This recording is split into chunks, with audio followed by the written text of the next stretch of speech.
Please start to take your seats around friends or strangers or someone who looks cute, whatever you like.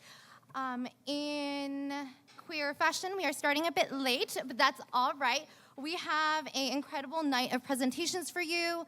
My name is Lena Chen. I'm one of the co-organizers of tonight's event. I'm a PhD candidate in performance studies at UC Berkeley, and I'm really excited to spend an evening with you all thinking about queer desire, erotic labor, and radical care. So first off, we are filming the event, so if you don't want to appear on camera, we have these little green stickers at the check-in desk that you can put on yourself. And secondly, I want to just call out the emergency exits over here and here. The bathrooms are also through that exit in the back. And I will let Nami, my co-organizer, start us off with a land acknowledgement. Hi folks, I'm Nami. I'm also a PhD student in performance studies at Berkeley, here representing the asexual transsexuals of nightlife. Any out there? Woo! And while most of my work now lives in the Bay, I'm no stranger to the moonlit magic of Los Angeles nightlife, having gone to UCLA. So as a former Bruin, it's somewhat of a homecoming to be back in LA for the Nightshift, even if it is in enemy territory. Before I ground us literally, though, with the land acknowledgement, I want to pause and reflect on how much effort and hustling Lena and Aiden have done to make this night possible. Can we please give them a huge round of applause? They've done it with so much love and within 2 months, which is absolutely unheard of. So now back to the grounding, and specifically the ground. To think about the ground is to think what will outlive us. The ground births us, holds us, and eventually receives us again. To think about it is to consider our belonging, to recognize that our being here rests upon land that is not ours and that was never ceded, and that continues to be cared for by indigenous peoples with an ethics of stewardship that empire could never replicate. We are gathered on the ancestral and unceded territory of the Gabrielino Tongva peoples. These people were forcibly removed from their homelands by a trick of American smoke and mirrors. Between 1851 and 1852, the US Army coerced California tribes into signing 18 treaties that would have exchanged their land for small reservations. But under pressure from California's representatives, the US Senate rejected those treaties, leaving most California Native nations, including the Gabrielino Tongva, without lands and without federal recognition. A century later, in 1972, they were offered financial compensation instead of the land itself, a mere $633 per person. I remind us of this history to underscore that a land acknowledgement alone is never enough. As inhabitants of this land, we have an ethical responsibility to do more. This can look like continuing to advocate for Indigenous federal recognition through legislative and petition processes, supporting historians and geographers in archiving Indigenous life and creating accurate Indigenous mapping. For those of us here on land-grant institutions, continuing to advocate for the return of tribal artifacts and ancestors' remains, learning from Indigenous land protectors who have long demonstrated how traditional ecological practices like removing invasive species and replanting native ones can mitigate fire damages. This was just evidenced in the Gabrielino Tongva People's Conservancy site during the Eden Canyon fires that experienced minimum damages due to their efforts to remove fire-prone invasive species. So, as we transition into the night, I hope we all continue thinking about the land beyond gesture. As lights dim, glances are shared, bodies mingle. Might the land be an extension of the Indigenous body? We might court on the dance floor with flair and the utmost respect. All right, next up is Aiden Quach. Thank you.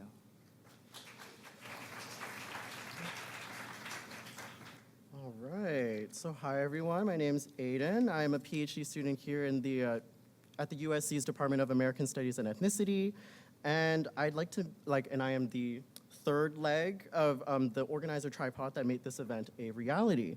I'm going to keep my part short, but like any great Oscar award-winning speech, it requires a few notes of thanks. So I would like to say some thanks and stand in solidarity with our incredible staff, Kitty Lai and Joanna Lakes-Preston in USC's Department of American Studies and Ethnicity, who helped me with the admin work despite mass layoffs and of administrative staff across the university.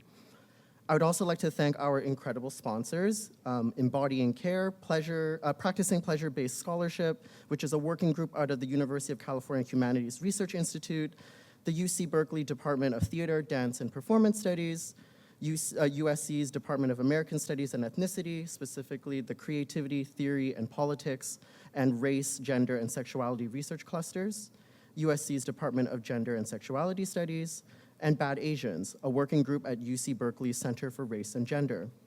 As you were walking in and you walked through the check-in desk, I just wanted to note again that we have harm reduction supplies and materials such as N95 masks, fentanyl test kits, and we have a poster with the QR code on how you can get free naloxone at USC, as well as do naloxone training through Naloxone SC.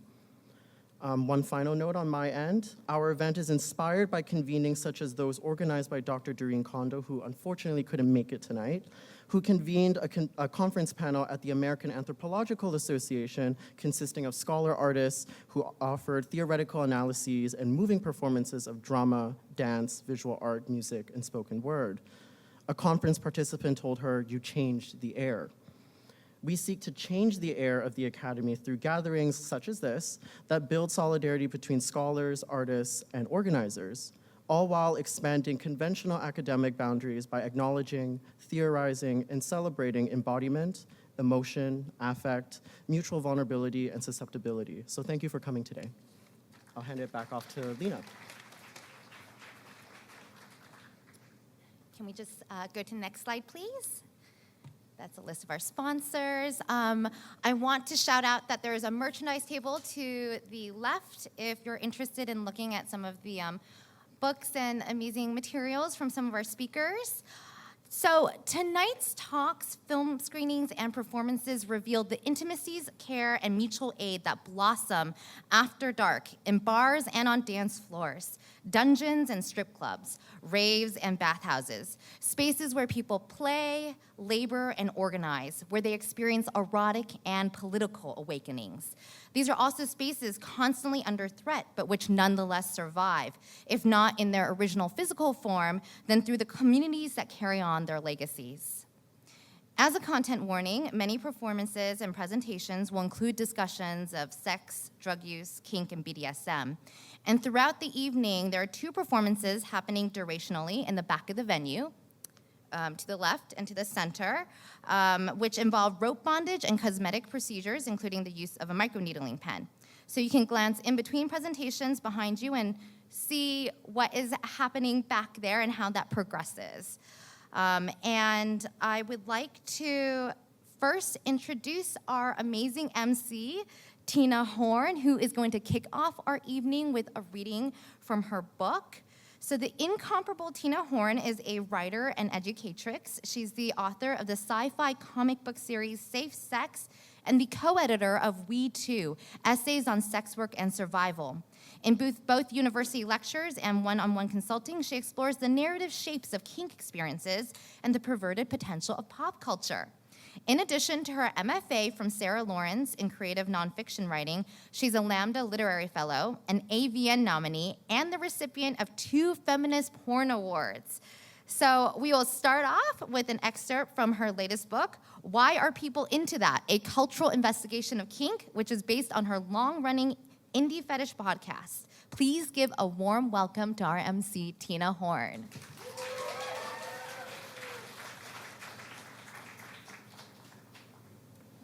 How y'all doing tonight?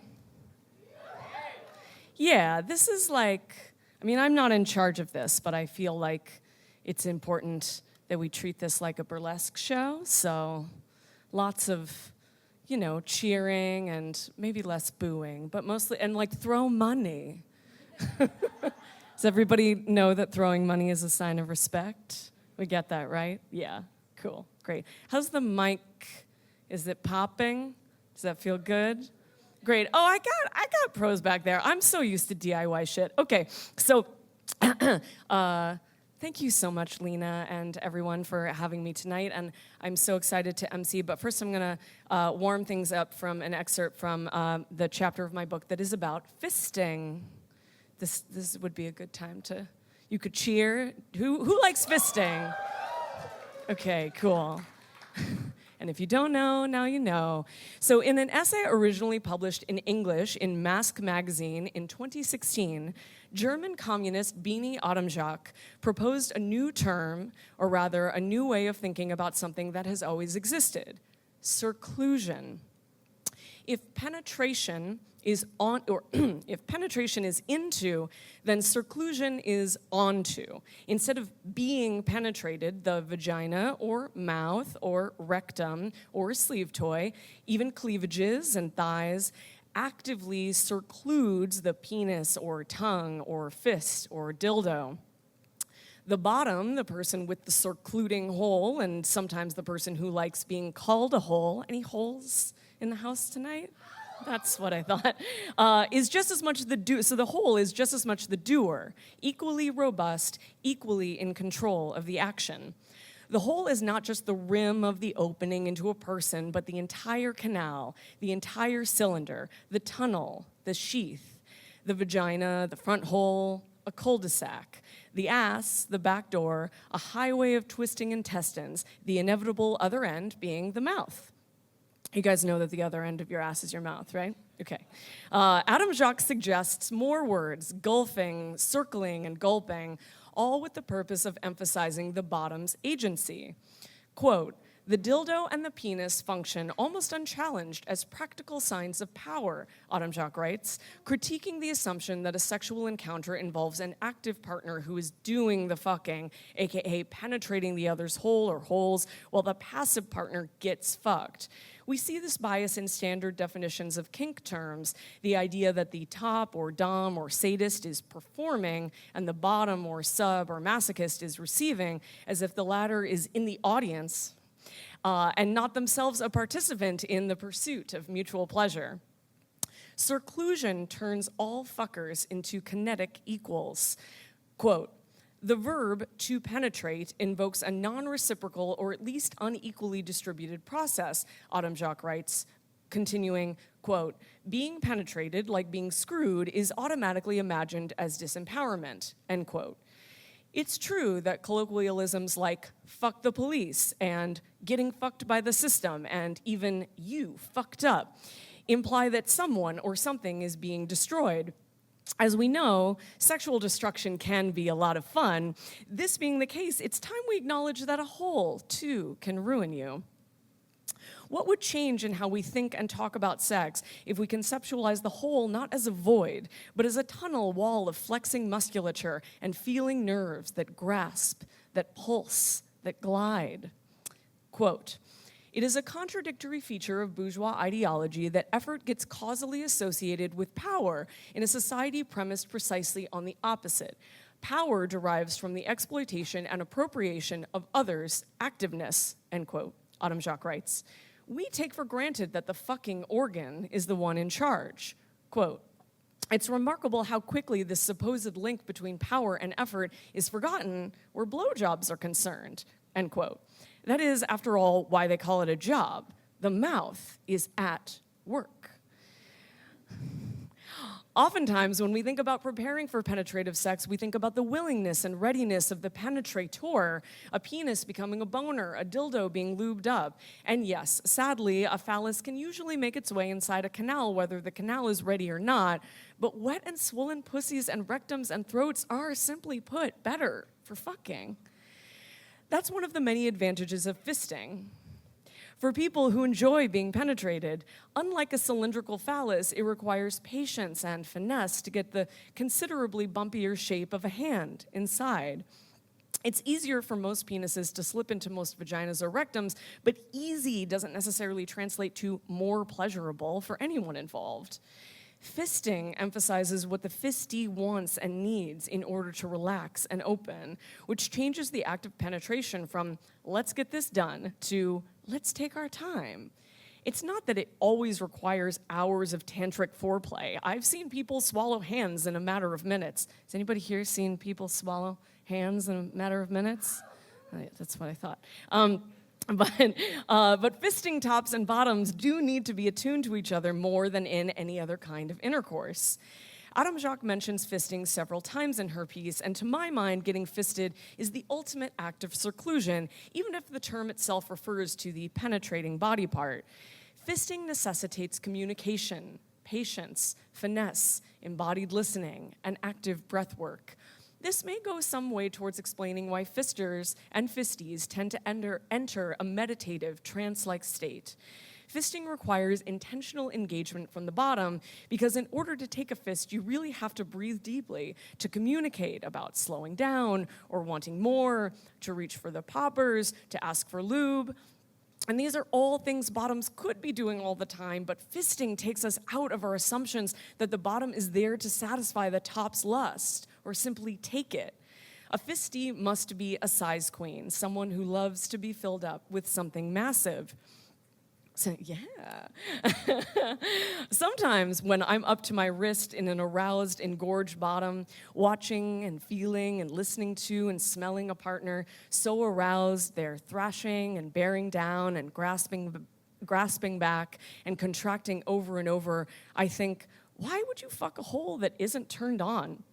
Fucking an engorged hole is just more fun, like bouncing on a trampoline or being tossed into the air by a taut parachute with all the verve that implies. Quote, "What matters is not what parts a body possesses, but rather which parts are put into action," end quote, concludes Adam Jacques. And this is a queer manifesto bigger than seclusion, bigger even than fisting. When we reinvent and remap our anatomy for the purpose of pleasure, we leave behind inherited anxieties and shame around what our bodies are capable of, opening wide to engulf the future. Thank you.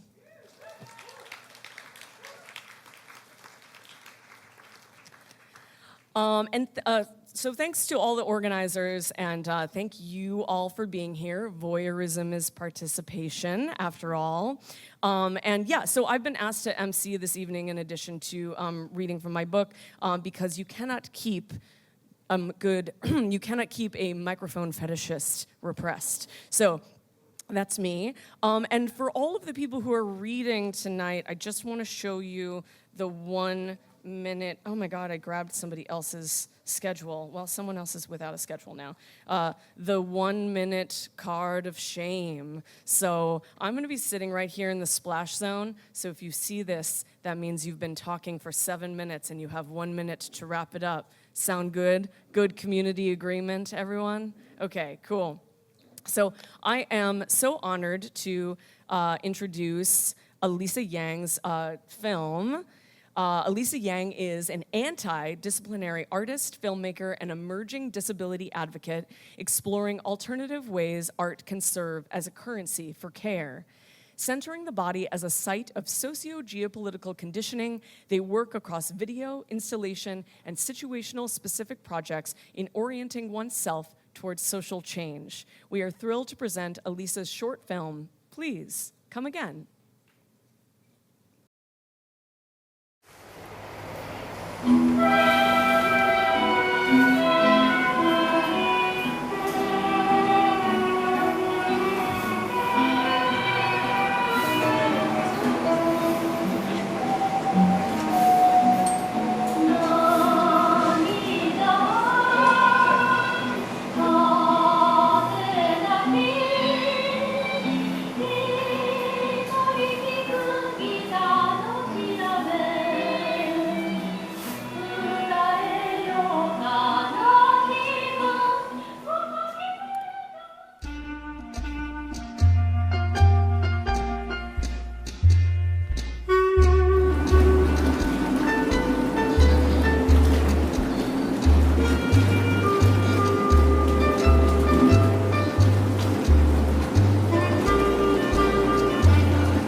was fucking incredible. Elisa, can you stand up? Where are you at?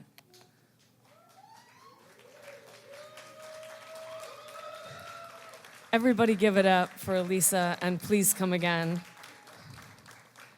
And everybody give it up for our hardworking tech booth. They're making it all happen. And thank you for your patience. So next up we have Lucas Hildebrand.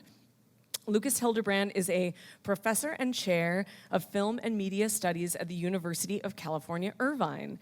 He's the author of The Bars Are Ours, Histories and Cultures of Gay Bars in America, 1960 and After, the BFI Film Classics book on the Before trilogy, the Queer Film Classics book on Paris is Burning, and Inherent Vice, Bootleg Histories of Videotape and Copyright. Give it up for Lucas. Thank you. So I should have some slides when they are ready. So what I'm presenting today is a short excerpt from my book, The Bars Are Ours. And when I first started doing the research on the book in 2008, no history that was national of gay bars or any kind of queer nightlife existed. And it felt like something that needed to be manifest and brought into the world. Thank you. So this project was really intended to do that. What I'm presenting today is a tiny fragment. It's not necessarily the fun part of the book. There are fun parts, I promise. But I'm going to read just to keep on time. So the research for my book, The Bars Are Ours, demonstrated that bars have never been utopias, but they were often all that we had for social institutions of queer public life. Although we may romanticize the idea of community, many of the relationships in these spaces are transactional, including sex work. And the venues themselves have repeatedly exposed classed, raced, gendered, and ideological divisions among and between queer and trans people. I attempt to study these venues in their full human messiness and complexity, to recognize their potentials for personal and social transformation while also holding them accountable for their past and present wrongs. Next slide, please. The third chapter of my book examines histories of urban renewal and gentrification in Boston and public debates about queer people's right to occupy public space. I'll be honest, I never cared about Boston as a city, but it was where the research led me. Historically, queer venues have often been located in red light tenderloins, in deindustrialized warehouse districts, or otherwise out-of-sight parts of cities. When municipal urban renewal projects have seized tracts of land or private gentrification has increased property values, queer spaces such as gay bars are often treated as disposable. Scholars argue that we need to understand sex districts and gay neighborhoods, not only in terms of who lives and or owns property in them, but also in terms of who patronizes their businesses, claims identifications with them, and, in Theodore Green's terms, experiences vicarious citizenship in them. Boston was the city where I found the earliest, most extensive, and most radical public discourse on these issues, dating from at least the early 1970s. In Boston, Jacques and the Other Side resemble what Elizabeth Lepofsky Kennedy and Madeline D. Davis have called street bars, which in the mid-20th century were, quote, a meeting ground for diverse elements of the sexual fringe, end quote, with a mixed clientele of working class gay men, lesbians, straights, and trans and gender nonconforming people, as well as sex workers and pimps across races and ethnicities. These rough and tumble venues maintained an unapologetic visibility rather than aiming for respectability or discretion. Next slide, please. Boston's Bay Village was one of the earliest neighborhoods in the United States to gentrify through conspicuous gay male in-migration and home renovations. So these were often apartment renters who just beautified their apartments and sort of encouraged their friends to move into this neighborhood. By the early 1970s, a prolonged dispute erupted between the Bay Village Neighborhood Association, which included prominently but not exclusively gay members, and the nightclubs Jacques, which predated the new residents, and The Other Side, which was the first gay disco in the city. Jacques, on the other side, served diverse, racially mixed, and working-class clienteles that included gay men, lesbians, straights, transgender women, and drag queens, as well as sex workers and johns. Such venues faced debate about their right to exist and their clientele's place in the city.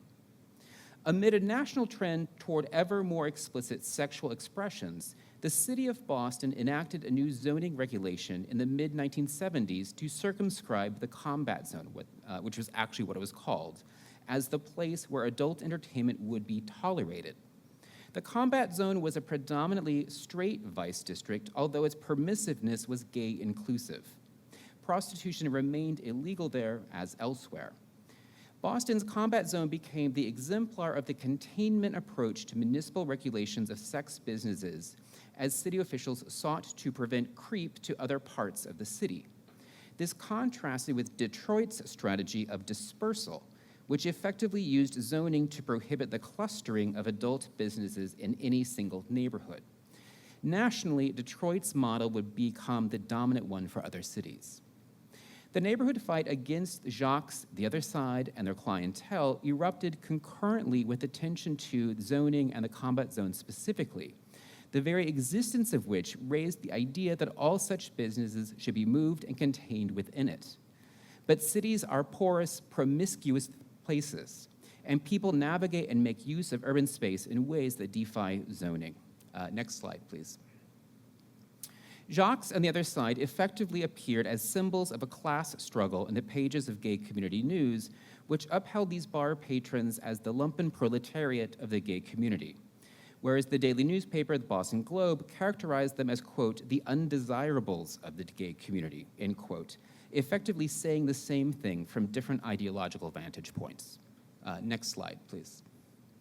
The chairman of the Massachusetts Alcoholic Beverages Control Commission remarked to the Boston Globe in 1975 that the bars were, quote, designed to cater to homosexuals, male and female prostitutes, transvestites, exhibitionists, and other exotics who in turn attract thieves, drug users, pushers, ruffians, rowdies, and voyeurs to their social netherworld, end quote. What emerges, yeah, sounds great. That's what we want. What emerges from the gay press reporting is that transgender and sex worker clientele in particular were being targeted under the guise of noise and violence complaints. Of course, not all trans people were sex workers or vice versa, but sex work was often the most available or lucrative employment for trans people barred from other occupations. Next slide, please. Photographer Nan Golden's photos now stand as vital documentation of this period and anchor her intimate photo series of drag queens and trans women titled for the club The Other Side.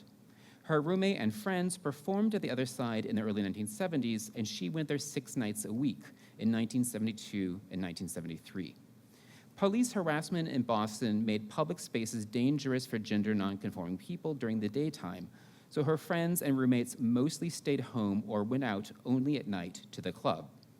In the documentary All the Beauty and the Bloodshed, Golden recalls that she and her friends were, quote, running away from America, end quote, and lived the lives they needed to live. For them, survival was an art. Even as the only would-be community spaces available, these bars were still magnets for occasional discrimination, police harassment, and street violence. Bars have long acted as beacons and anchors for the development of gay entertainment districts, which often evolved into residential neighborhoods. And we have seen this repeatedly up until the present moment. Boston was unique in its containment approach to adult zoning and how early and vociferously class tensions erupted between gay homeowners and queer bar patrons who could claim the right to public space in their neighborhoods. Next slide, please. As Gay Community News saw, Jacques on the Other Side provided a community service that would need to be otherwise addressed if the bars were to close. Quote, there remains a need which will not go away with the destruction of the bars or the destruction of their neighborhood. If the bars do not, cannot, or ought not fulfill those needs, someone must. And if these needs are important to gay people, the gay community must accept that challenge. Again, the gay bar became the site for political debate, policy, and recognizing who constitutes or is excluded from the LGBTQ+ community. In the absence of any other infrastructure, gay bars become social services. Next slide, please. The other side closed in the mid-1970s as a casualty of neighbors lobbying, although residues of its signage remained visible for decades. Jacques has persisted despite confrontations with residents that continued for decades during ongoing cycles of gentrification. And if you watch RuPaul's Drag Race, every queen from Boston performed at Jacques to become famous. So thank you.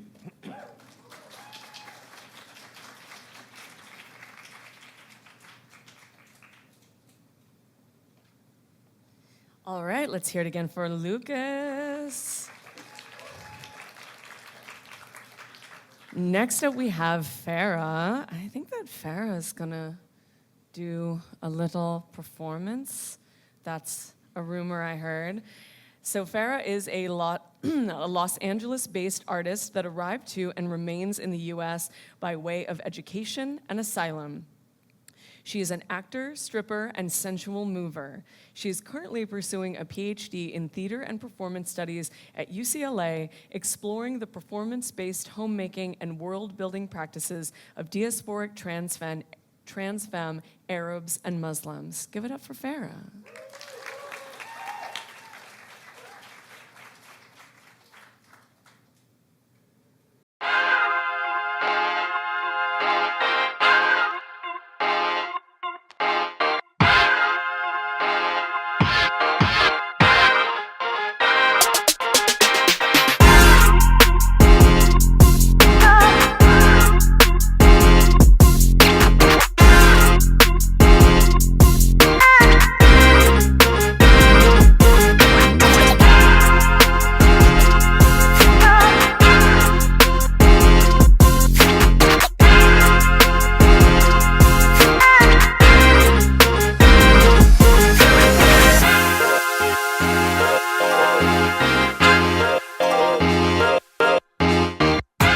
Oh my God. Let's hear it for Farah one more time. I hope I see you all tipping her and everyone else throughout the night. Cash is king. We all know this. So coming up next, we have Stacy Macias. Stacy is an associate professor at the Department of Women's, Gender, and Sexuality Studies at CSULB. Currently, this is the effect that you all have on me. Okay, currently she's co-editing a special issue, The Dyke 90s, for the Journal of Lesbian Studies, where she serves as an associate editor. Her research addresses lesbian knowledge, hoteria, cultural practices, and queerly racialized femininities. Where are you at, Stacy? Okay, come on down.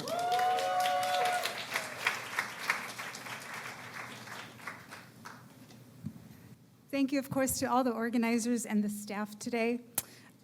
These short remarks are dedicated to all the performers, the co-presenters, to everyone who is engaging in life-enhancing alternatives of cultural resistance to protect against the rampant erotophobia that's gripping our moment.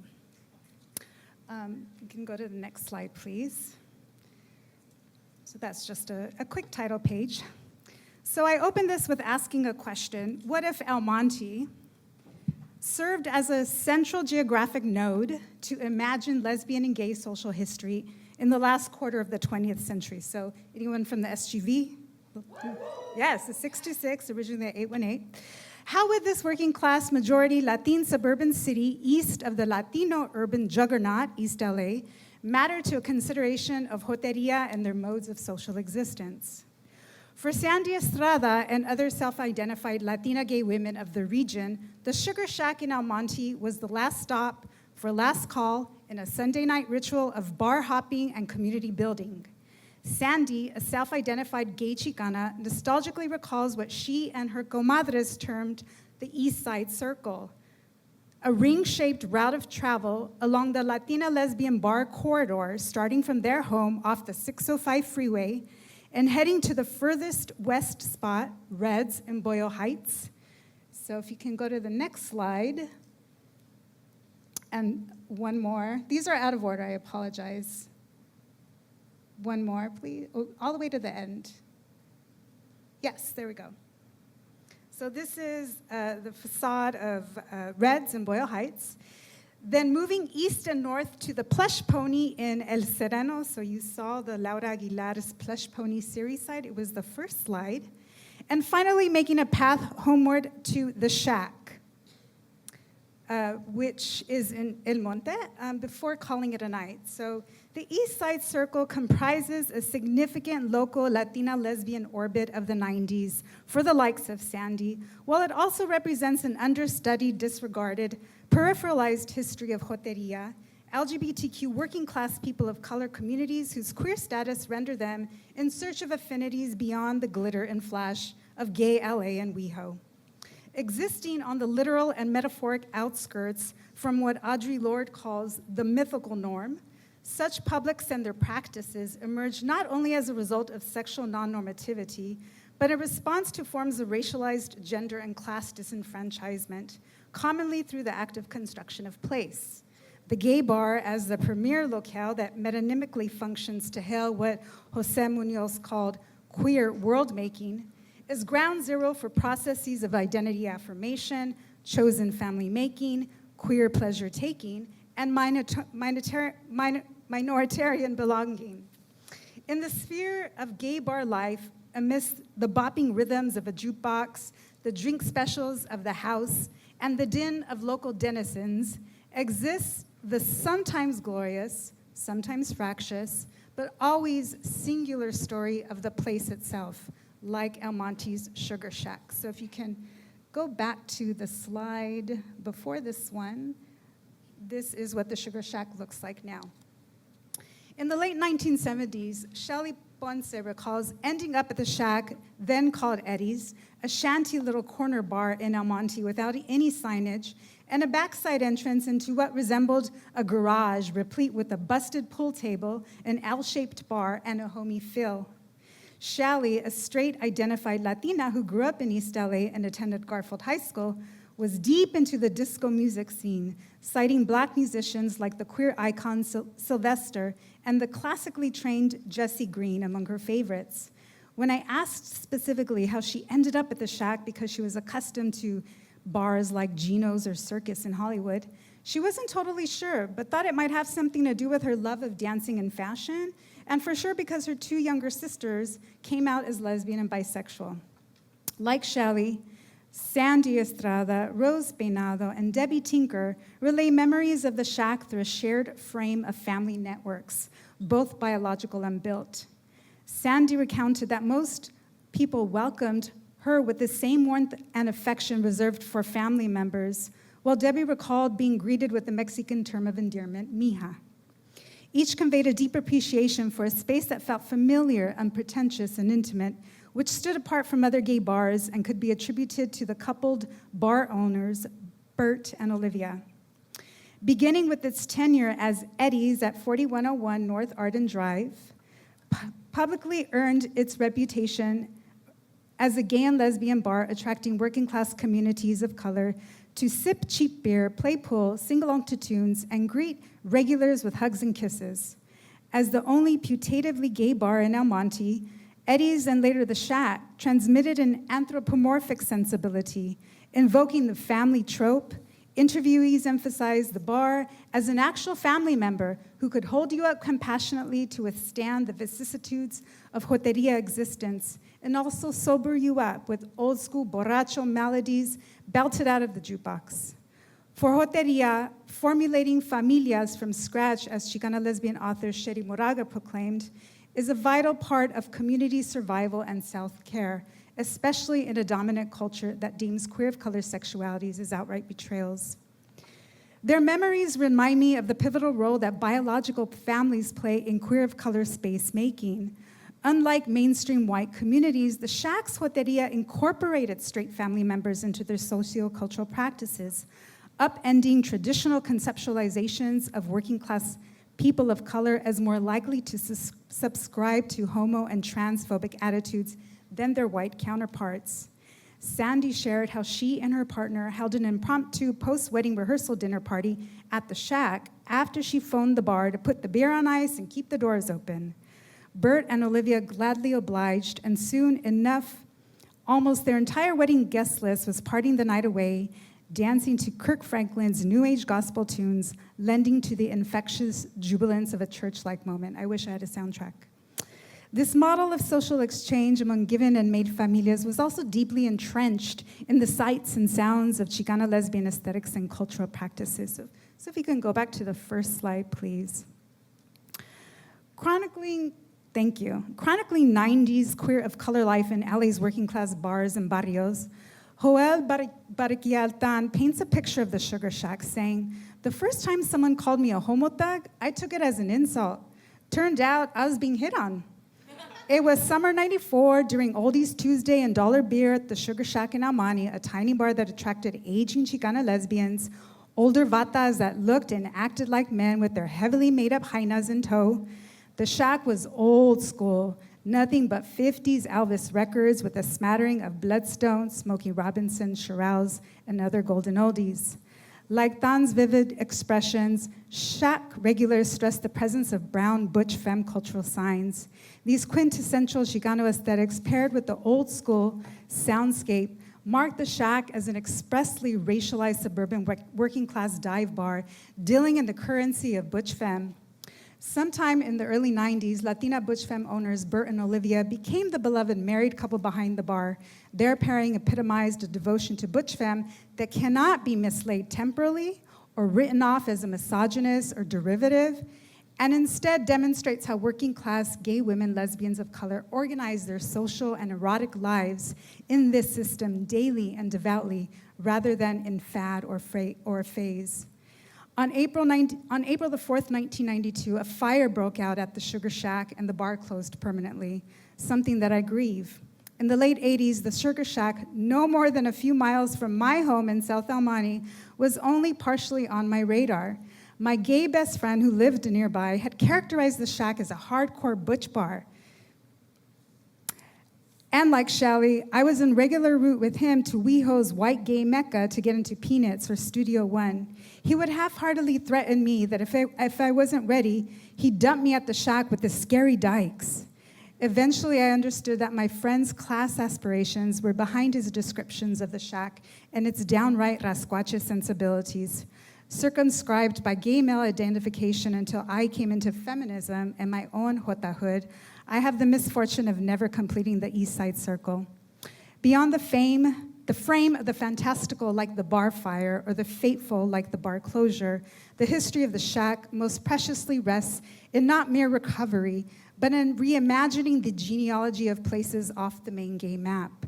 Such places might be suppressed in historical memory, but they continue to exist at least ephemerally in the personal, collective, and resistant archives of communities everywhere, and bringing into sharp relief that Joteria archives are living and should be honored in all their mundane details and unique grandeur.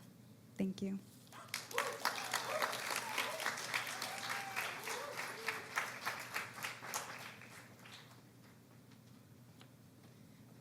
Thank you so much, Stacy. Oh my God, how you all doing out there? Are you having fun? Okay, so next up we have Maria Silk. Maria is a San Francisco-based artist, choreographer, and writer. Her research-based interdisciplinary practice emerges from over a decade of immersion in Bay Area queer nightlife as a drag queen and DJ. She's currently a PhD student in UC Berkeley's Performance Studies program. We are honored to share her film On the Floor, content warning for strobe lights in the film. Yeah, okay, here we go. I'm like, any other content warnings? No, that's it. Okay, let's go.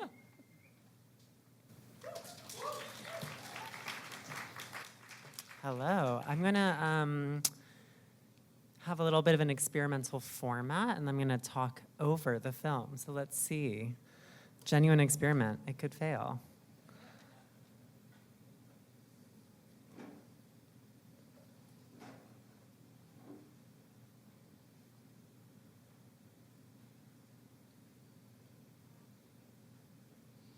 I'll maybe give a little bit of context now as it's getting started. So this is an edited version of some excerpts of video documentation from a duet that I created and performed in September It's called On the Floor, and here it is.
So as I mentioned, this is On the Floor, a duet I choreographed and performed this September with my collaborator, Théophile DCX. On the Floor explores the role of queer nightlife and dance music in the earliest days of the AIDS crisis in San Francisco.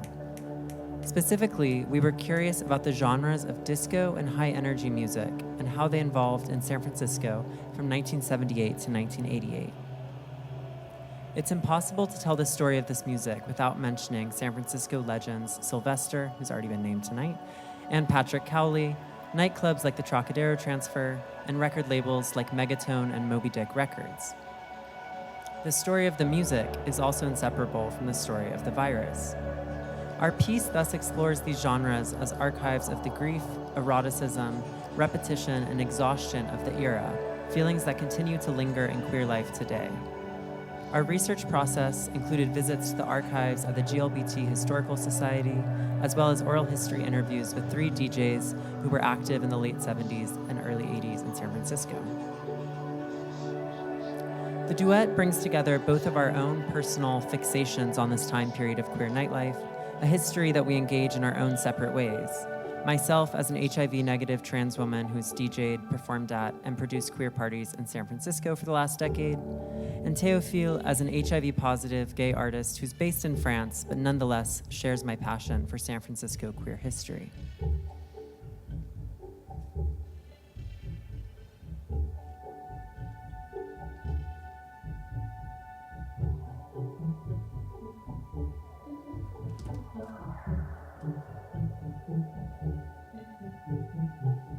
In this piece, we were exploring what Kane Race calls the hallucination of community.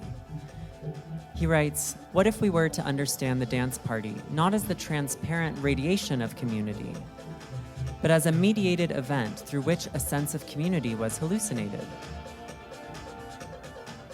The masked bodies, decorations, lights, drugs, costumes, and music combine to produce a powerful and widely accessed perception of presence, belonging, shared circumstance, and vitality. At a time when the image of the gay man, dying alone, ostracized from family, was the publicly proffered alternative. To stay with this notion of community as hallucination for a moment, Race's account of queer nightlife doesn't discount the importance of the feelings of joy and togetherness that a good party can produce. But what it does is demystify those feelings. Community as hallucination suggests that nightlife, like theater, relies on the suspension of disbelief. This phenomenon allows for the powerful, if temporary, feeling of being in solidarity with one another, or at least committed to feeling good together for the night, even in the direst of circumstances. Nightlife helps us hallucinate community by pairing sensory deprivation with sensory overload. The darkest rooms come with the loudest bass. And on the floor, we ask our audiences to hallucinate community with us as a path toward accessing the repository of feelings, drives, losses, and hopes that disco and high-energy music represent.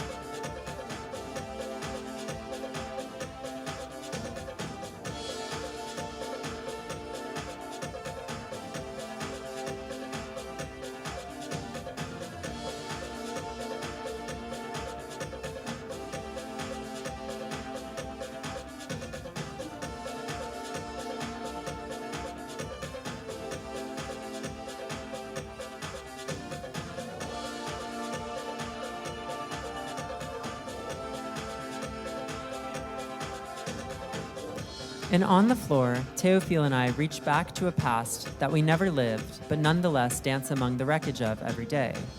The piece is thus meant as an act of time travel. This type of retrospective work was, of course, doomed from the start. The ghosts don't always answer when we call, but we pick up the phone anyways, dialing numbers scribbled in bathroom stalls 45 years ago. The time travel can feel like cruising. For every connection, there's a dozen rejections, but the memory of the high keeps us searching for more. We put that yearning feeling to work in the piece's conclusion, the repetitive disco march that you see here. We move our two bodies forward and backwards in an endless walking pattern until the music runs out. Moving in unison at 130 beats per minute gets very tiring quite quickly, and the exhaustion of our bodies shifted us into an altered state. This jubilant fatigue was as close as the piece got to the embodied feeling of actually dancing at a party. Still rooted in our walking pattern, our upper bodies started to shift as we made eye contact, flicked our wrists, sought novelty and repetition. It's that 3 a.m. feeling. You're tired of being on the dance floor, but going home alone sounds even worse. You dance closely with a friend, and the hit of dopamine feels like winning a game of pinball. You want another taste of that, so you stay for one more song, then another, then another. You do another lap of the club just to see if anyone new has arrived. You get some water. As you sip from the paper cup, you make meaningful eye contact with a trick you've been circling for weeks, and the hit of dopamine feels like winning a game of pinball. You want another taste of that, so you stay for one more song, then another, then another. You step outside to smoke and try not to think about Monday. On your way back onto the floor, the woman working coat check waves at you, and the word family enters your mind, and the hit of dopamine feels like winning a game of pinball. You want another taste of that, so you stay for one more song, then another, then another, then another.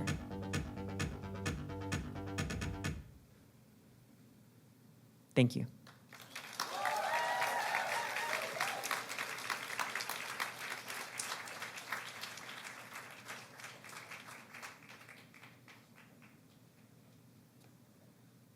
Oh, geez.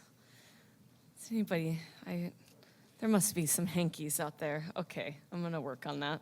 Thank you, Maria. Let's give it up for Maria again.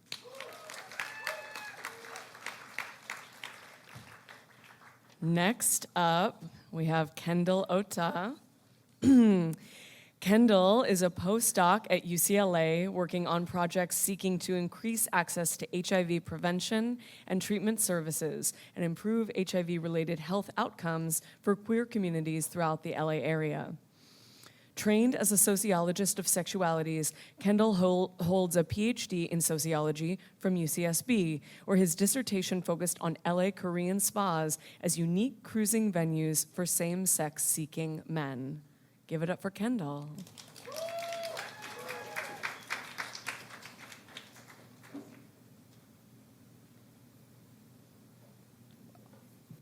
Hi, everyone. So I'm Kendall, and I just want to start real quick by thanking the organizers of the event for inviting me to speak tonight. So I'm just going to be reading some journalistic reflections that I've never had the chance to share about my time doing research on men's cruising in Korean spas. So, pulling open the heavy glass door, you enter a small, dimly lit steam room where 3 men sit in shadowed silence. Thick clouds of hot mist climb the walls, creating a glistening sheen across the room's tiled surfaces and obscuring the faint lights littered across the ceiling. The heat immediately barrages the senses, enveloping your naked body in a kind of abrupt, violent embrace. The faint but welcome aroma of eucalyptus mixes with the smell of sweat and musk. As you acclimate to your surroundings, you find that each of the 3 men are also naked, with small hand towels perched strategically over their laps, covering their genitals. Sat deep into the room's furthest corner and shrouded by the veil of steam, they shuffle slightly, adjusting to your presence, a newcomer. Through the wisps of hot mist, you sit, carefully evaluating the other occupants and wondering who else here is playing the same game. After a few moments, the room finds a kind of calming equilibrium. The heat, the sounds, the smells all coalesce into a quiet silence. Now the most pressing energy filling that small room is your own arousal, as you remember previous sexual encounters with men in that same space. Your not-so-distant recollections are quickly put on hold when the stillness of the room is interrupted by one of the men moving his hands, which were clasped loosely on the towel covering his body. Almost imperceptibly through the breaths of the steam, he casually, though distinctly, tugs on his dick before immediately returning to his former, unassuming position. This prompts the other men to follow suit as they too begin to adjust themselves in the same swift, practiced gesture. The wheels are in motion. As to not let the momentum die, this first move is immediately followed up with the instigator spreading his legs apart, welcoming your gaze to his bulging crotch. While still a clouded figure, you can perceive the outline of his dick, the towel that covered him barely clinging to his body. As your eyes travel upward along his exposed torso, glistening from the wet environment, you meet the man's eyes, playful, lustful, alert. Each of these gestures happened in such rapid succession, gone almost the moment you perceived them, yet they are familiar. Indeed, with each one of these, the stakes has been raised. The stimulation of the heat, your own building arousal, and the pressure of the moment combine in erotic crescendo, and for what feels like an eternity, you consider whether to return the man's invitation. Indeed, they are waiting on you to signal your participation. As quickly as this exhilaration built, the moment at once evaporates, as just outside the steam room, you hear men conversing in Korean, followed by friendly, raucous laughter. The intoxicating erotic tension is dispelled in their approach as you remember signs posted throughout the spa, warning this is a family environment. Any obscene or inappropriate behavior will not be tolerated and reported to police. Soon after, the door to the steam room swings open and a pair of naked Asian men step confidently forward into the steam before firmly planting themselves in the nearest available seats. Seemingly uninterested in any of the room's other occupants, they close their eyes and let out a deep sigh, settling into the warmth. Those previously curious eyes you noticed are now concentrated on the floor, their at once open bodies hunched over in secrecy. Assessing the situation, you know that the game is over. One by one, the other inhabitants collect themselves and exit the room, walking out of foggy obscurity. Walking back to that heavy glass door, you exit this little self-contained world, wondering when and where this game might continue. I recall vividly that first visit to a Korean spa, the nerves and excitement building in sexual anticipation on the drive from my home in Orange County to LA's Koreatown. In fact, I was so tense and nervous that after I had parked my car, I sat for probably 20 minutes, convincing myself to step inside, if only to justify the use of gas for traversing 3 separate freeways. And whilst perhaps betrayed by my timid disposition, I had some idea of what to expect. The rooms of fully naked men, their bodies hard and soft, perched strategically, the signaling, the flirtatious back and forth of the hunt, and the sex, blowjobs and circle jerks, shrouded by steam and darkness. As a newly out young gay man who had little experience exploring their sexuality, the framework for cruising was particularly erotic, and so I set out to partake in this seemingly central aspect of gay life. Compelled by my own curiosity and desire, the Korean spa became the site through which I learned to be gay. Fast forward to present day, I don't cruise Korean spas much anymore. In fact, the last time I went to a spa was in September 2023. I accompanied a good friend of mine and fellow Gaysian to one of the well-known cruisier spas, which I have pictured in the slide, a spa I hadn't visited since before pandemic shutdown. It was a busy Sunday evening, and not too much seemed to have changed since my last visit many years ago. Some areas of the spa that were previously open were now closed, and others had perhaps been marginally upgraded, but the bustling movement of men in and out of steam rooms and the air made humid by the hot tubs in their constant dull drone felt all too familiar. And I must admit, recognizing those telltale signs, a look that lasts a second too long, the subtle backward glance, the hovering of hands above crotches, it's all quite intoxicating and brought me immediately back to similar encounters in that very space. However, I left my friend his devices and made my way alone to the co-ed area of the spa. I had never spent much time in the co-ed spaces of the spa. Having used it primarily as a cruising venue, I really didn't have much reason to explore beyond the men's area. But leaving that behind, I went upstairs to discover a restaurant, multiple sleeping rooms, and saunas of all kinds. And despite the fact I myself had never really used this large and expansive space, I was surprised to find it completely empty. Indeed, some of the areas downstairs were standing room only, men in their flirtatious glances lining the steam rooms and saunas, waiting for that moment where everyone seems to be on the same page. Up here, though, there was not a single other person in sight. Alone, I retreated to a bunk in one of the sleeping rooms and relaxed in the dark, quiet environment, which perhaps ironically was the perfect place for some surreptitious play. On our drive back to Orange County, where we both lived, I pondered further what it must be like for these spas to keep their doors open after a volatile period of COVID closures, from which many of these spaces did not survive.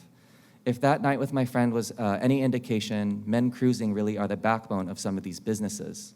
This raises important questions about who these spaces are ultimately for and how to best ensure their continued survival.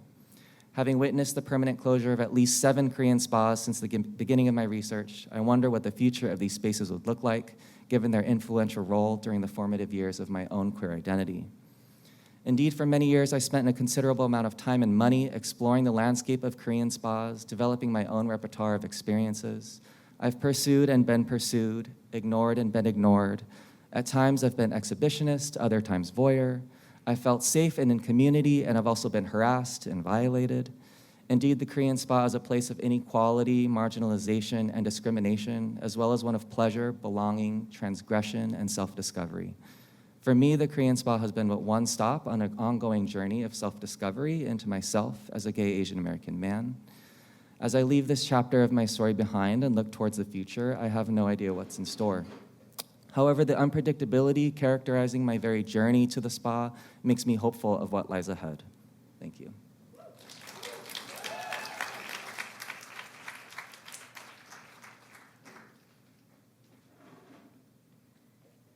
Thank you, Kendall. I was just sitting here thinking, like, maybe when we're done here, we should like go to the K-Spa, and then maybe to Boyle Heights.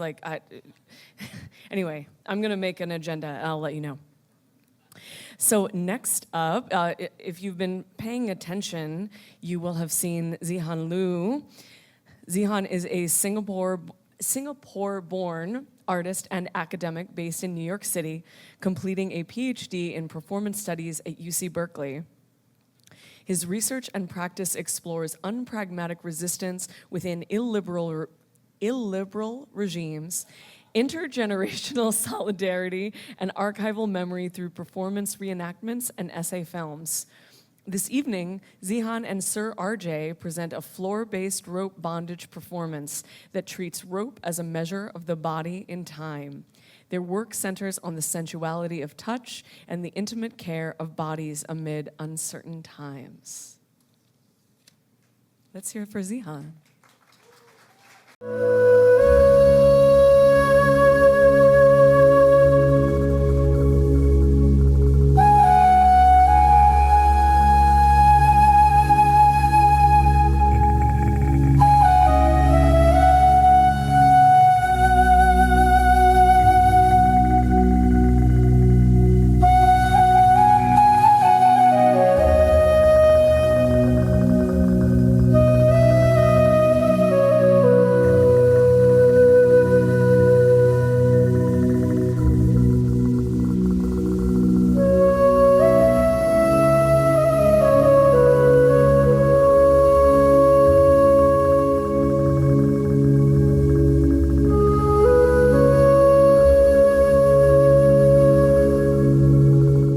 You can keep making out. We don't mind. Wow. Everybody give it up for Zihan. Just take a minute. We're going to keep thanking our curators and producers, but how's everybody feeling about all of the speakers and performances and films tonight? I really think that we can't show them enough appreciation. I'm having a great time. I hope you are too. Next up is Kiko Jackson. Kiko is an artist and archivist living in Los Angeles. His work extends across photography, curation, writing, and publications that take a discursive approach to history and its relationship to images. Everybody give it up for Kiko.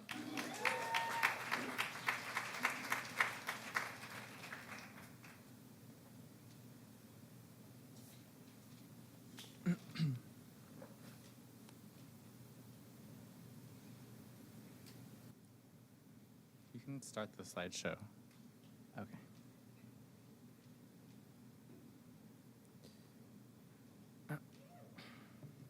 Okay.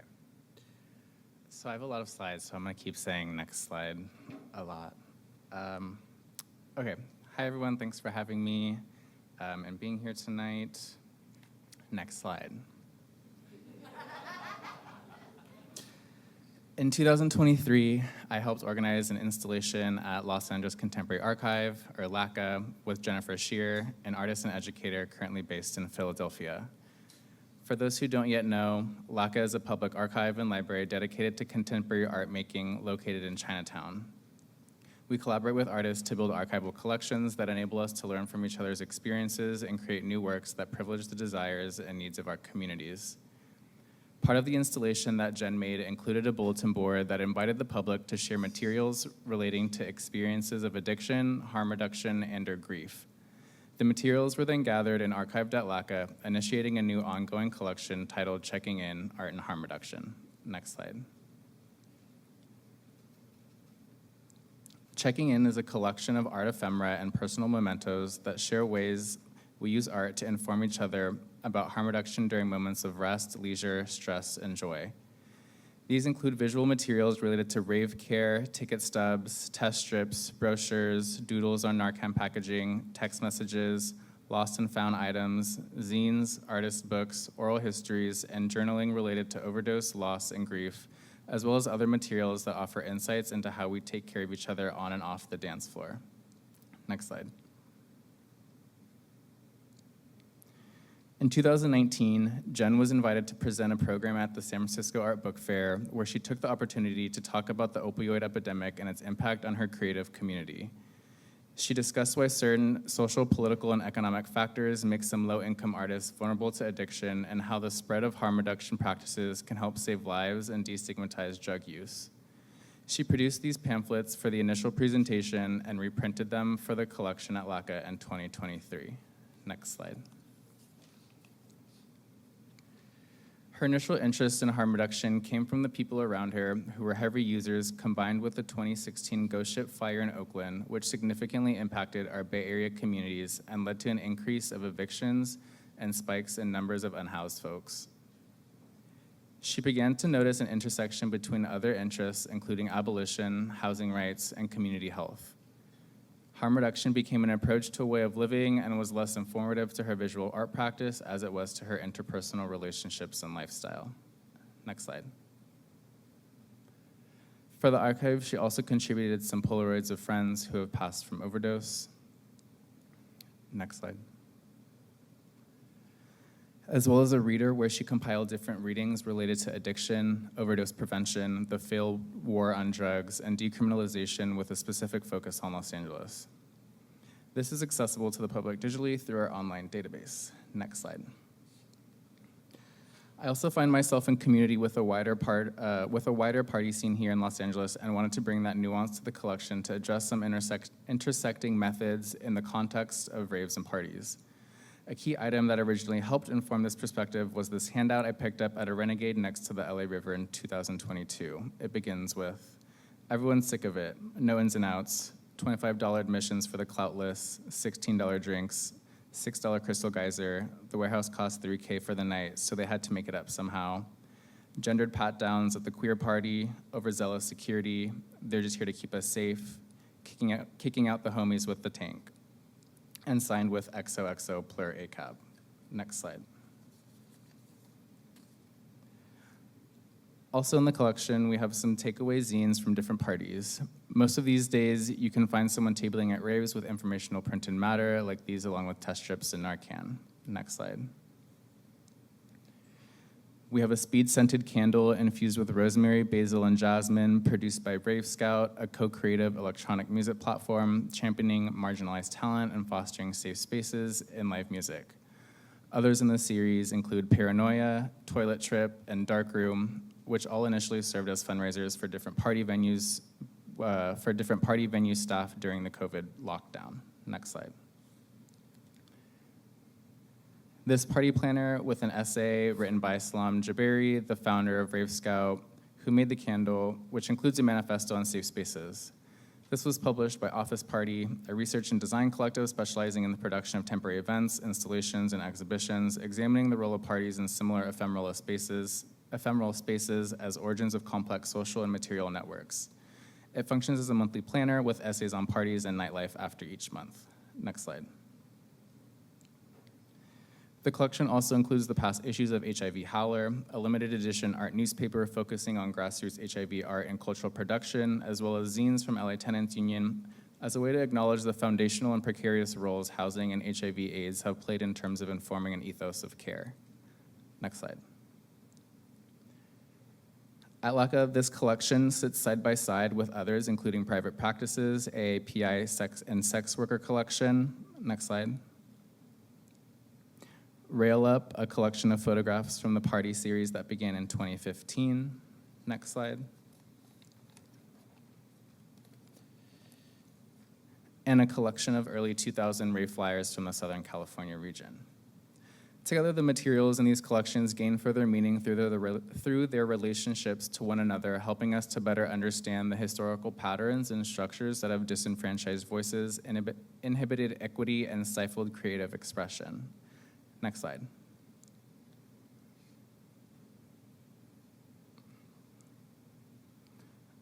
Harm reduction and social work have been co-opted by public health and other systems of harm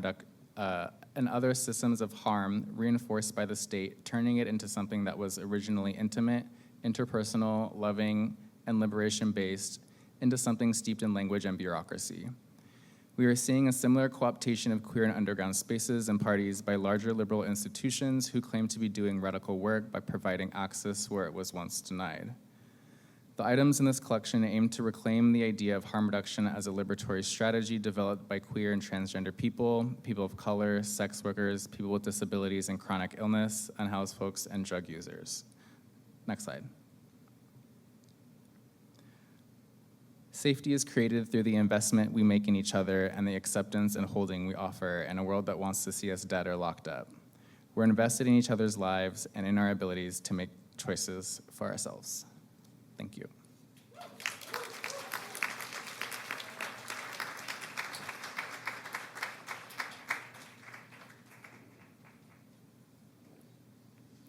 Thank you, Kiko.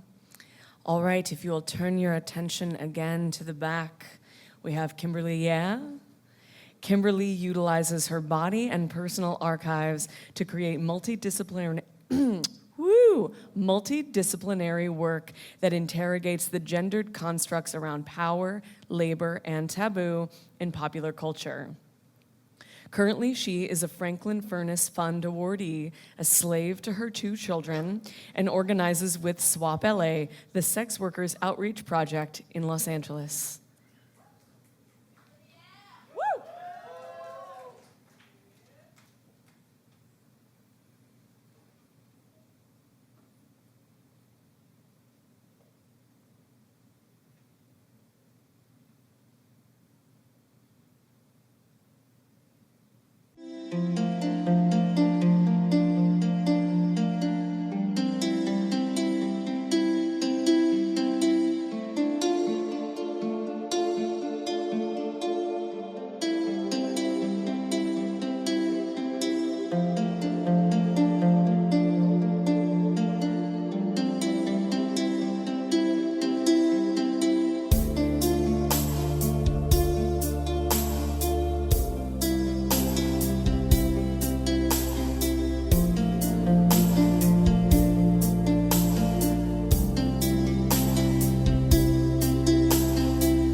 I forgot to say because it was printed on the next page. So now I'll tell you what that meant.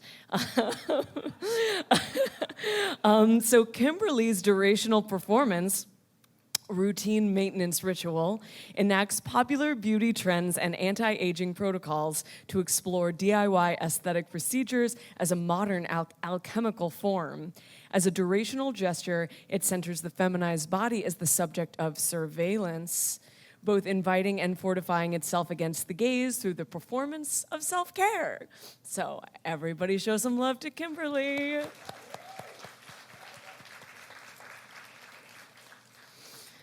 Amazing. Okay, so next up we have Zhufei Cheng, an associate professor of feminist gender and sexuality studies at Scripps College.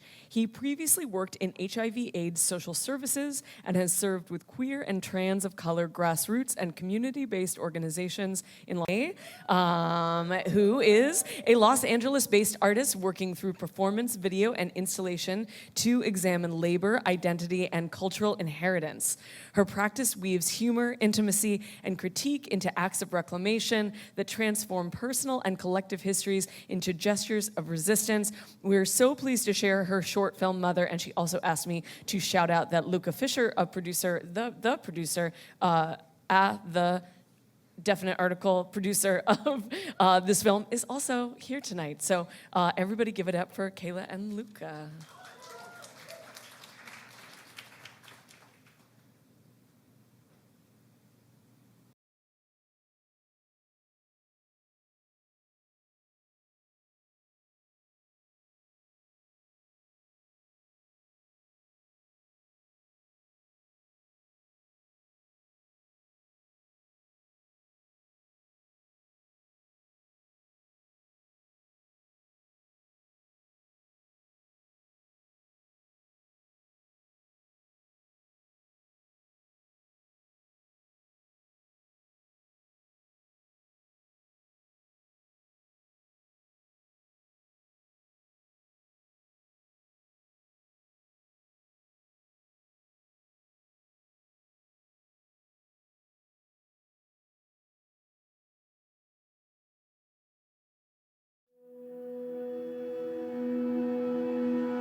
I was born May 22nd, 1982, in Seoul, Korea. But you know this. You were there. But did you know the social worker named me Mi Young? It means beautiful jade. And did you know a Japanese-American couple adopted me and brought me to California to grow up? Do you know who I am today? I'll tell you. I'm Kayla Tange. I'm a dancer, I'm an artist, and I'm beautiful jade. I write to you for a single purpose, to say something, to say that I forgive you. I don't know if these are words you need to hear, but I'll repeat them. I forgive you. To the woman who gave birth to me, I forgive you. To the woman I've never known, except for when I look in the mirror, I forgive you. And to the woman who abandoned me, I forgive you. I don't say these words for you, to hurt you, or to heal you. I say them for myself. I'm no longer angry at you. I no longer imagine what flaw I had to be thrown away and discarded. My smile, my eyes, I've left these questions in my childhood bedroom with its tear-stained pillows. Instead, I thank you, because it's because of you that I got to meet my mom and dad. It's because of you that I got to have a little sister. And it's because of you that I got to grow up with a family that loved me. A mom that would kiss my scraped knee after falling while roller skating. A dad that would teach me how to drive a car. My family and my friends have been there for me, always, even when you weren't. I've known their love, and it's something I cherish. Something I would have never experienced if it weren't for you. So once again, I thank you. But like all lives, mine has been a struggle. I've never met you, and the mom I did know died when I was young. I never knew your love, but I knew hers. And I can tell you, the pain I felt in its absence created a void I still haven't been able to fill. But I'm a strong woman, I was raised that way by an even stronger woman. And my mom is still with me. I will never forget her, or her love, or how she helped open my heart when it was once so closed and protected. And now, I go out each night onto makeshift stages, and I feel the love of strangers. I dance, I smile, I make art, I feel love. Love is all around me, it surrounds me, it consumes me, and I consume it. I now know I've never been without love, even if I've never known yours, and I've never been without a mother. My mother just had many names. I wish you all the best. With love, your daughter, Kayla.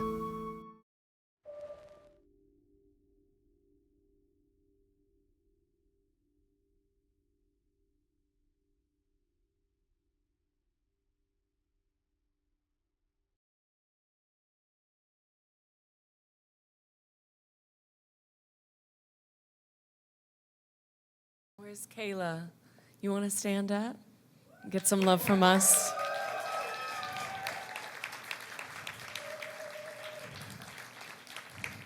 Thank you, Kayla and Luca. Next up, we have Summer J. Levitt. Summer J. Levitt is a Los Angeles-based artist, writer, curator, and creative producer thinking about queer lineages and futures. They use performance, video, and contextual practice to explore and revision the writing of realities. Seeking to locate origins of trauma and evacuate them from the body, they create space for all that has been lost, all that is yet to come. Everybody give it up for Summer J.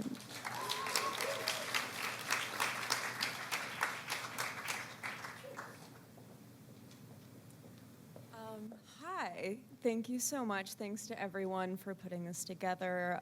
Thanks to everyone who's, it's been so lovely to hear everyone present so far. So yeah, just want to say thanks. My name is Summer, I'm an artist and a writer, and in 2020, I founded this project called the Queer Theory Library.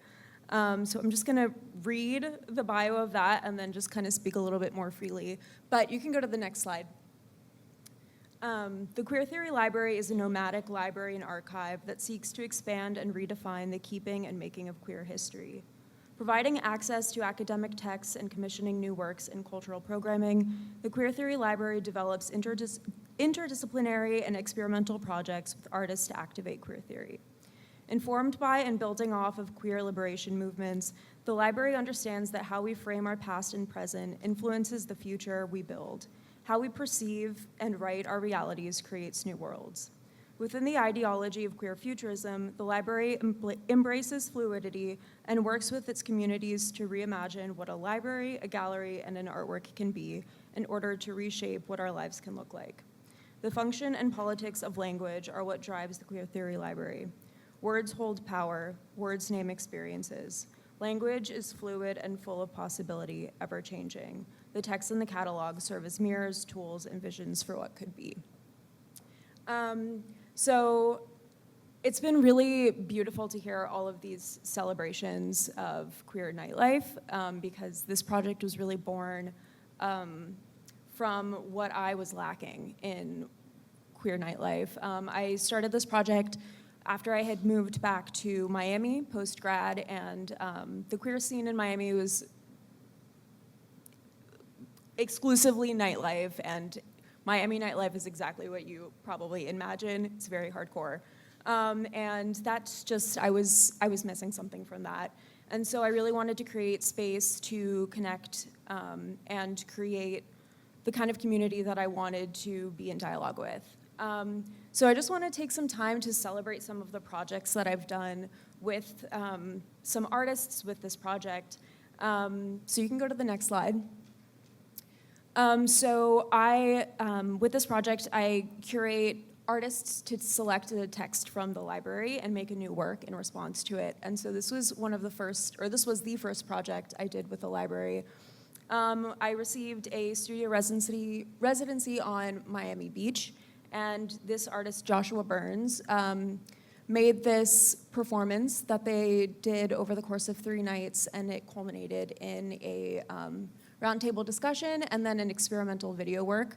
But it was in response to Time Slips, which is one of my favorite books in the library, and it talks a lot about queer time and liminal spaces. And so this performance really explored that, these unspoken languages and subtle gestures of queer desire, and yeah, it was really, I think just capturing a lot of the details of what gets lost. You can go to the next slide. This project was called No New Pain. This was a poet, Danny Janae, wrote a collection of poems created in conversation with Audre Lorde's The Master's Tools Will Never Dismantle the Master's House. And rather than just do like a small run print of these poems, I had them engraved on a set of hand tools. And they were on view in a museum in Miami for a few years, but they're actually finally back now in my possession.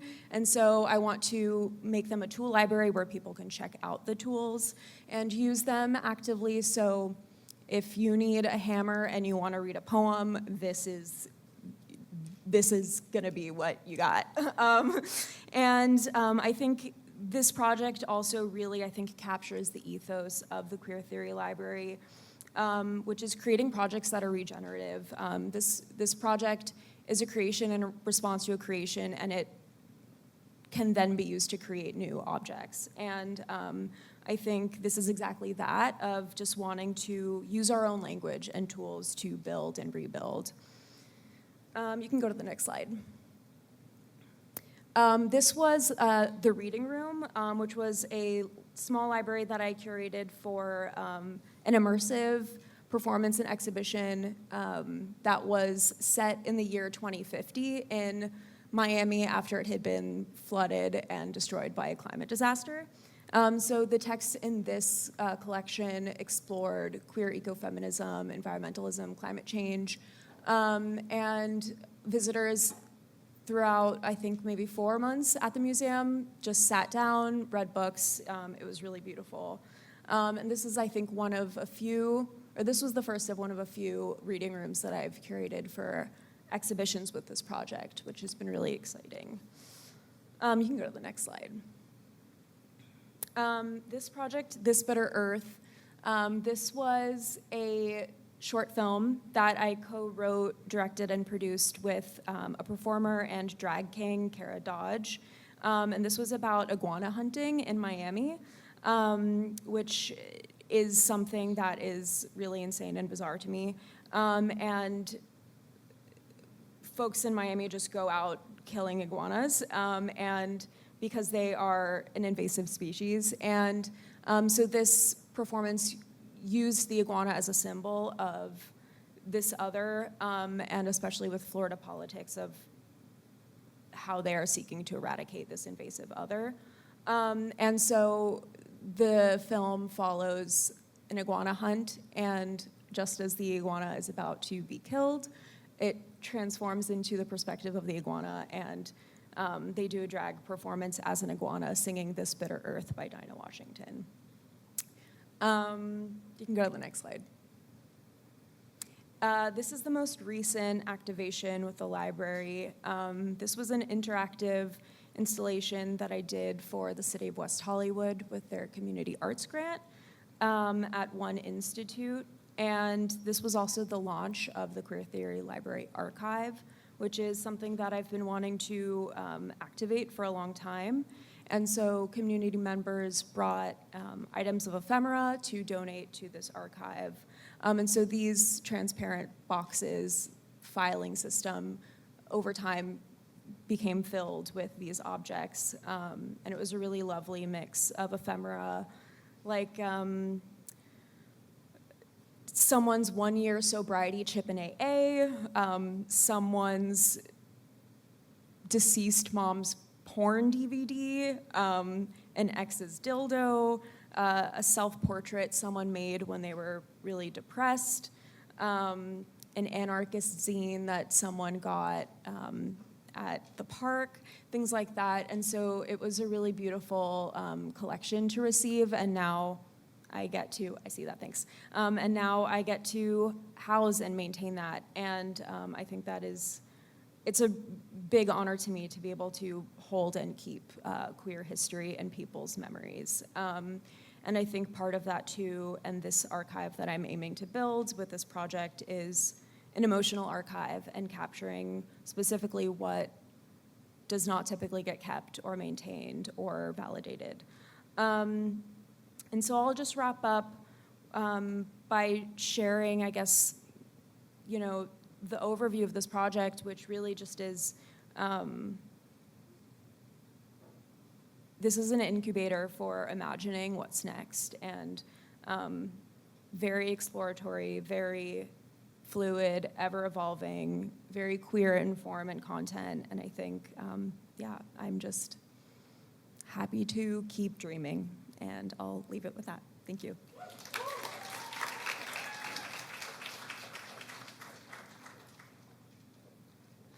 Oh, thank you so much. All right, we have arrived at our final performance, which will be on stage from Laura Dudu. Laura Dudu is an artist, community weaver, and social practitioner whose work moves through lens-based media, ancestor-guided movement, and memory-charged writing. They are the co-director of the Chinese Artists and Organizers Collective, a mycelium-inspired network rooted in relational organizing among Sinophone queer feminists. Siba, am I pronouncing Siba right? Sibu? Siba, I'm so white. I apologize on behalf, okay. Siba Punch is a participatory performance in which steamed sticky rice is pounded into siba, a southern Chinese mochi rice dessert inspired by the artist's grandmother. Transforming individual grains of rice into a warm, malleable mass of entanglement, the work becomes a form of shared nourishment and collective joy. It inspires celebration, power, and spiritual connection through multiple entry points, ranging from lesbian erotic sensibilities, including the viscosity and intimacy, to intergenerational moments of community food sharing.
Let's hear it again for Laura Dudu.